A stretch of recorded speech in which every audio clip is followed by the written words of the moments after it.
Hi, everyone, and welcome to UBS Trending. I'm Anthony Pastore. For those of us who live and work in New York City, the public transportation system is a lifeline. It's the easiest and most economical way to get around, whether you're going from Astoria to Midtown Manhattan or going from Westchester County into Grand Central Station. But clearly, the lack of folks coming into the city during the pandemic had a true impact on the transit system, but that won't last forever, right? Well, I'm going to ask that question and more to my guest, Ted Galgano from the UBS Chief Investment Office. Ted, thank you so much for joining me. I know you're actually in Westchester right now, so you're a train rider. I live in the city, so I'm on the subways. So really looking forward to this conversation with you. Great. Well, thank you. I appreciate having me on today. Yeah, Ted. So let's look, for those not in the New York metro region or people who have never visited here, maybe you can tell us a little bit about what the New York Metropolitan Transportation Agency, or as it's more commonly known, the MTA, encompasses, because it's not just the subways. No, it's not. It's the transit and commuter rail network in the New York metropolitan region. The subway, it's the bus system, it's commuter rail, and it's bridges and toll as well. And it serves about 15 million people. The MTA network comprises the largest bus fleet and has more subway and commuter rail cars than all other U.S. transit systems combined. And the bridge and tunnels carried more vehicles than any other bridge and tunnel network in the nation in 2017, so it's quite large. As a matter of fact, it accounts for about 40% of all transit trips taken in the U.S. So it's massive. It's nothing else like it in the U.S. Right. And, looking at some statistics, Ted, we can see the impact that the pandemic has had on the MTA. Weekday ridership regularly topped about 5.5 million before COVID-19, but it cratered during the height of the pandemic, falling as much as 95%. Although, post-Omicron now, as a subway rider myself, I have seen a little bit more of an uptick in folks taking the train. So clearly, the working from home business model over the last 2 years has had a major impact. So I'd love to get a sense from you of what ridership looks like today and what you think about the future of ridership and if it will ever really return to pre-pandemic levels or have these kind of commuting patterns permanently changed. Yeah. So the subway ridership today and bus, they're somewhere between 55 to 65% of pre-pandemic levels, while the commuter rail, which is, the arm and tentacles that go out up into the suburbs, like where I live and what I would ride on, are only about 45 to 50% of where they had been. The bridge and tunnel network, on the other hand, is at 100%. So it really shows that people are comfortable commuting in their cars more than a mass transit. And, surely a lot of that has to do with COVID and not sitting next to somebody else on a train, so to speak. So that really came back quick. The MTA did hire McKinsey & Company in 2020 at the start of the early on in the pandemic to do a study to try and figure out, is this permanent? What is this going to mean going forward? Have commuting patterns changed? Their conclusion, to nobody's surprise, I think, is yes. This is a new work from home model is going to stick. It's been accelerated. I think it was on its way in prior to COVID, but certainly was accelerated by COVID. And their projections were that the MTA network would somewhere come in around 80 to 90% of pre-pandemic ridership. It's not just the work from home model that's impacting ridership. Certainly more people are shopping online. Uber, Lyft, e-bikes, all those things have added levels of competition. Ted, we lost you there for the last second. You blanked out on your. It must have been a lovely Wi-Fi snafu.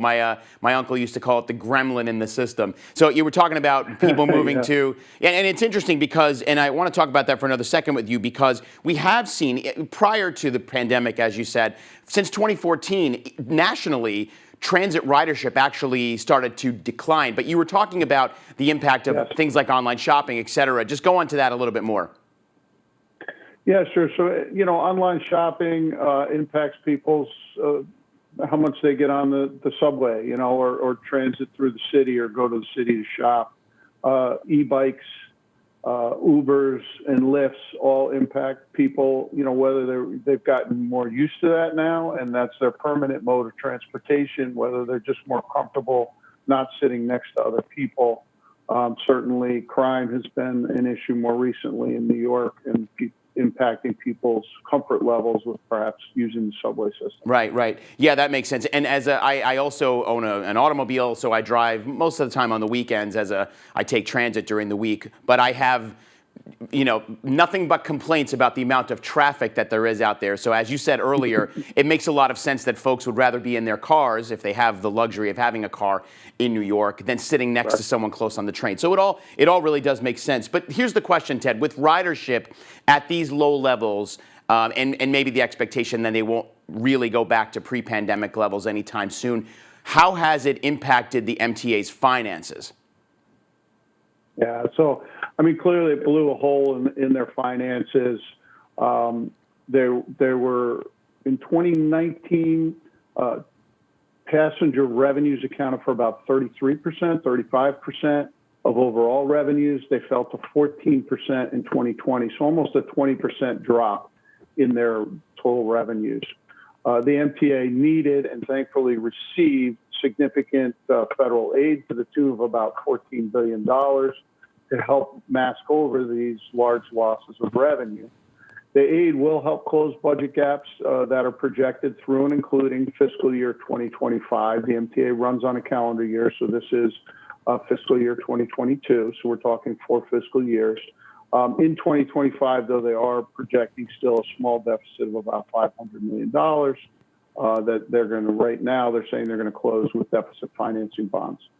But just to be clear, without federal aid, in fiscal year 2025, they would have had a budget gap of about $2.2 billion, or greater than 10% of their budget. So certainly they have a lot of work to do to close those gaps. Federal aid will provide them with a bridge to whatever their new normal operating environment is.